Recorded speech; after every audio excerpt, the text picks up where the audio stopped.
So I'm Mitch. I'm with the band Silent Theory, and you're listening to the Brutally Delicious podcast. One, two, three, four. The Brutally Delicious Podcast. The Brutally Delicious Podcast.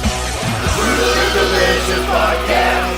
The Brutally Delicious Podcast. 70,000 tons of metal. The original, the world's biggest heavy metal cruise. 60 bands, 4 days, one cruise ship, only 3,000 tickets. From Miami, Florida to Ocho Rios, Jamaica. January 30th to February 3rd, 2025. 5 days and 4 nights mingling side by side with your favorite artists in this incredible fan-friendly scenario that has no comparison. Go to 70,000tons.com and book your ticket now.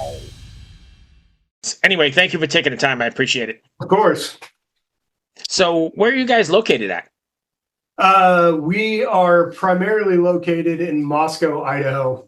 That's where most of us are. Dakota, our singer, is in Boise, our capital, though. Moscow, Idaho. Is it as exciting as it sounds? No. I mean, it's fine. I like it. It's a college town. Oh, it is. Okay. Small college town, yeah. So do you have a pretty decent metal scene in there, or is it more? No, we don't at all. It's in Moscow specifically, they like jazz and like coffee shop type music, which I don't hate, that's fine, but there's really not a scene for a band like us. Like over the 14, 15 years we've been Silent Theory, I think we've played Moscow like 2 or 3 times ever. Oh, really? Yeah.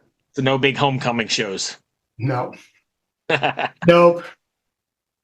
Anyway, so let's just jump into Silent Theory. So for those not familiar, can you give us like the 2-sentence elevator pitch, boardroom pitch? I can try. Yeah, so we are a hard rock band formed in 2010. And the band consists of myself and then my 2 younger brothers. So there's 3 brothers in our band. I play the drums. Scott plays lead guitar. George plays the bass. Then we have Bob James on rhythm guitar, and then our singer Dakota. And we've released 3 albums up to this point, and we'll be releasing our 4th album in September. And we're getting ready to hit the road in the next couple weeks. So is this a States run?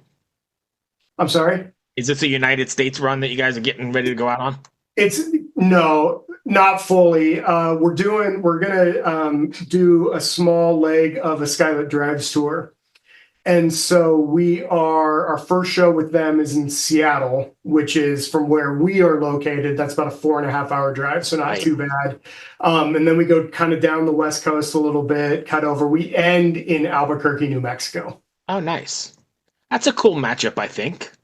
I mean, I've always been a fan, so I'm excited to play with them. They just released a new song. I haven't heard it yet. So tell us how it ends is set for September 13th. How far along is it? Is it pretty much written and in the can now? It's done. It's done. It's mixed. It's mastered. It's just hanging out till we release it. Is it hard to sit on it knowing that it's complete and ready to go? It is. We've been releasing about every 6 to 8 weeks. We've been releasing a new single off of it. And so we just released Emptiness in You a couple weeks ago. And then our next single, which I think collectively might be the band favorite on this album, Made Me This Way is what it's called. It'll be releasing July 5th. I mean, that's kind of the way the music business has morphed into, right? You have to do that to keep people's attention. It's not just like waiting on the full release and then just, letting it be. That is true. We've done both ways, but really with how the industry is now, especially with everything being digital and everybody having access right away, for a band at our level, it's almost smarter to just kind of do the single releases every so often. You know what I mean? Just to keep. Well, there's so much to compete with. Yeah, but there's so much other stuff being out there to compete with, so you got to stay on top of it. Exactly, and it doesn't take long at all to fall off. No, so. I know that as well, right? Because if I'm not on this podcast all day long doing something, the numbers fall quick. Exactly. There's 100 other people doing the same thing I'm doing, so yeah, I get it. Now that it's done though, and those first couple singles are out, what's been the response so far? Pretty good. Been really good. Yeah. It's been very positive, which is great. We're hoping that that continues and people really dig the rest of what they hear.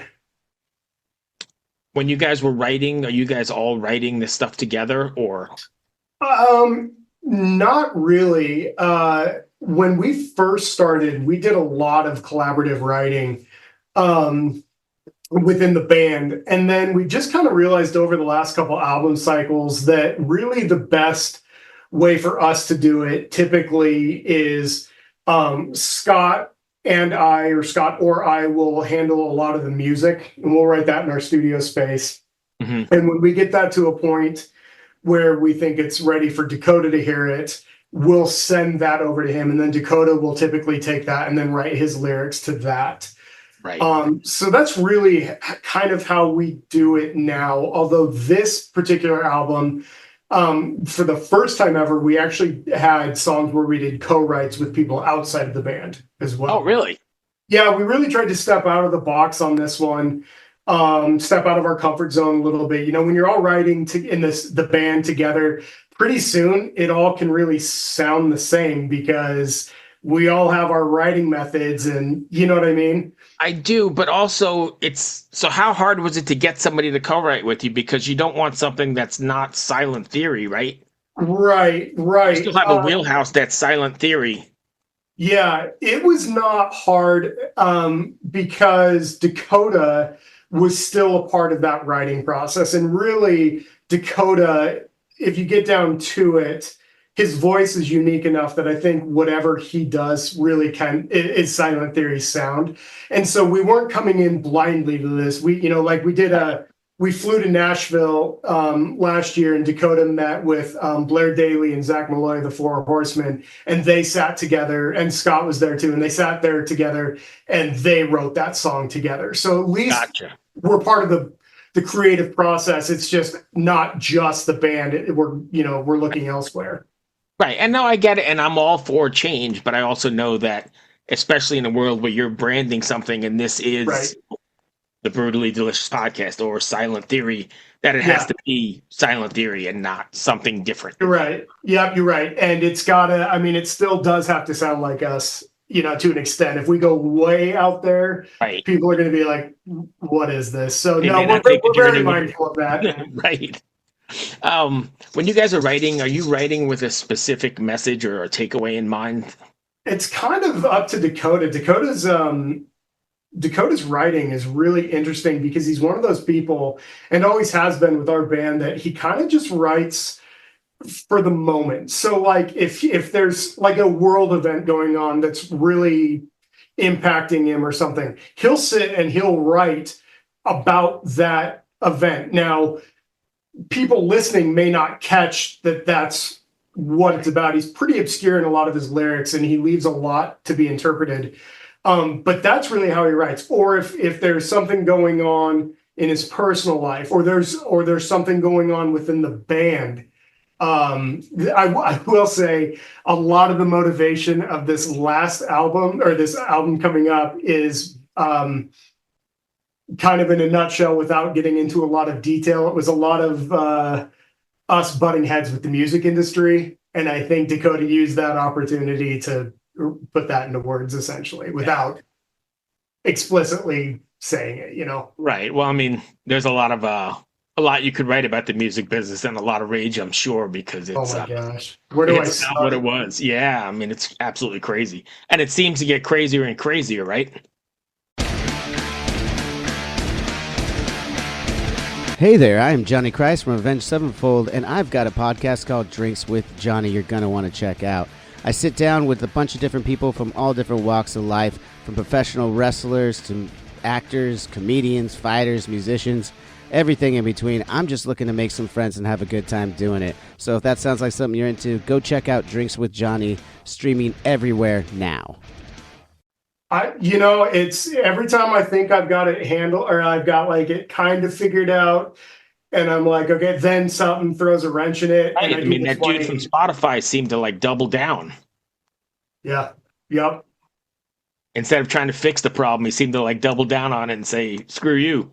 Yeah, and the problem is bands like us rely almost entirely on our digital royalties. So like as much as we would, maybe want to say like that's not cool and you know what, we're just going to pull the catalog, we really can't, like the ball is in his court. He knows that, and bands like us just kind of Right. put up Get with caught it. in the middle of it Yeah, or at the bottom of it. Right. Either way. right. Yeah. Terrible.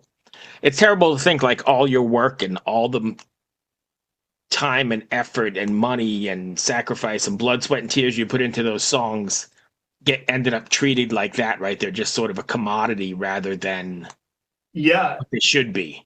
yeah, 100%. And honestly, I feel very lucky and very blessed that we're even getting the attention we are. Because I mean, how many thousands and thousands of bands are out there who are not even breaking those 1,000 streams to get a penny right off that new, like, so at least we are in a sea of many other bands, but I do feel blessed that we are further than where we could be. So I don't know if this is a question you want to answer or not, but how do you stay motivated to do this? Because I mean, it's obviously not because you're driving Lamborghinis and traveling in double-decker buses, right? I mean, Yeah. we're talking streams here. How do you stay motivated to get up and know that you put all of your blood, sweat, and tears into that song, and then it's left up to the digital gods at some point? Yeah, I'll be honest. It can be a day by day fight. I'd be a liar to say that I haven't woke up multiple mornings and been like, why are we doing this? Like, why are we still here? You can only bang your head against the wall so many times before you're going to knock yourself out. Right. But what's interesting about it is it's kind of like a bad relationship, but like a relationship you can't get out of. Because the flip side is okay, let's say we have had enough and we bail out and we don't do it anymore. Then what? We've only known this, so it's like you put up with the bad because it's still a part of you. And like at the end of the day, we are still trying to do the music we want to write, and the fans who do like us, they're appreciative of the music, and ultimately, I mean, I like writing the songs. I like, I appreciate the music videos and whatnot. I appreciate all that. I appreciate the content. But ultimately, the thing that keeps me going is the ability to then be on stage and play for those people. And I think that's what keeps us all going. So when we have a stint of like no shows and we go a long time without shows or being on tour, that's where I think a lot of the mental health issues start to arise. And it's like, we have nothing to look forward to. And we're just being these content pushers. And I don't know how much we really want to do that. So it's weird. I don't know. But in the end, if you're like me, I mean, I'm not a musician, but I do this. And if you're like me, the heavy music bug got into me, 40 years ago. And it's part of like my DNA now. So I don't know that I'm going to like stop this and go play pickleball because nobody's listening. Exactly. I think this is still me. And if there's 4 people listening, and 3 of them are family members, it's kind of what I do. That's exactly it. I mean, yeah, we've laughed about that too. Like, okay, we quit and then what? We all just sit at home and I mean, I don't know. It's been a third of my life. This band has been a third of my life. So it's like, I don't know what it looks like without it. Right. Yeah, it's kind of crazy. So what's next for you guys then? I know you're hitting the road with Skylit Drive, and then what's going on after that? Yeah, so Skylit Drive is at the end of June, and we're excited about that. We are going to be playing Rockfest in Wisconsin, which is really exciting. It's our first time playing that festival. That's July 19th. After that, at some point, we are going to be back in studio working on our acoustic EP as a kind of a follow-up to this, to Tell Us How It Ends, even though it hasn't been released yet. We got to stay ahead of it. And there's some cool stuff in store for that, but I'm going to save that. I'm not going to get the details on that yet until we get closer, but there's some cool stuff happening with that acoustic EP. And then Tell Us How It Ends will release on September 13th. And then right now we're working with our management label and our booking agent to get some sort of a run together, probably September, October, so that we can be on the road and in support of this album. Oh, nice. Yeah. And if fans want to find you, can you give us all your socials and that kind of stuff? Absolutely. So probably the quickest way, if you just go to silenttheory.com, you can kind of get anywhere from there. But we're on Facebook, Twitter, Instagram, TikTok, anywhere you have internet, you can find our music. So we've got a YouTube presence, Spotify, Apple Music, Amazon Music, Pandora, all that. We do have a merch store. If you just go to silenttheorystore.com, you can get all of our merch there. And I will make a plug that every penny that is spent helps us tremendously out on the road. So if anybody's wanting a Silent Theory shirt or something, just know that we're very grateful for that, because it helps put gas in the tank to get us to the next show, because touring is ungodly expensive. So I talk to people all day long, and they tell me the same thing. Horrible. When big bands like Anthrax have to cancel because of gas and expenses, there's no way. If that tells you anything, that tells you how the bad smaller fish are going to be able to do that. So it's kind of crazy. Anyway, thank you for taking the time, my friend. I appreciate it. Sorry about the little blip we had. Don't even worry about it. And I know I kind of meandered a little bit, but I just like to talk and see where it goes. No, I feel like that's the best type of interview. I had a whole list of other questions, but I kind of just like where it ends up going. So, Mitch, thank you so much for your time. I appreciate it. Good luck with the record when it comes out in September, and your tours this summer. And hopefully you get over to the East Coast, because I'm in Richmond. You know what? We are getting so much demand on the East Coast, and that of all the years we've been doing this, that is the one section of the country we have never toured. Yeah, it'd be nice to catch up. We need to get over there badly. Yep. Come on over. We got a good scene. It's not Moscow. Yeah. Right. All right, man. My friend, take care. Be well. You too. Thank you. See you. Cheers. Bye. Hey everyone, it's Chris Pandolfi inviting you to check out the new season of my podcast, Inside the Musician's Brain, with new episodes airing now. Hearing it in that room, these guys playing this thing and trying to figure out how to play this song was mind-blowing. It's so inspiring to know there's so much more to it than you ever thought. And it just opened another door. But when people find faith because they need to, in terms of just filling a void to feel better without actually being better, that's when it becomes a crutch, much like drugs and alcohol do. Man, I don't have all the time in the world here. If I want to be a professional bluegrass musician, I felt like I had to take a very strategic approach, just trying to get rid of the barriers and figure out what those barriers were. The feelings still come, and I have to reckon with that, but I think I have better ways of moving forward and not being stuck, which I think was the killer for me. Catch all that and so much more on the new season of Inside the Musician's Brain.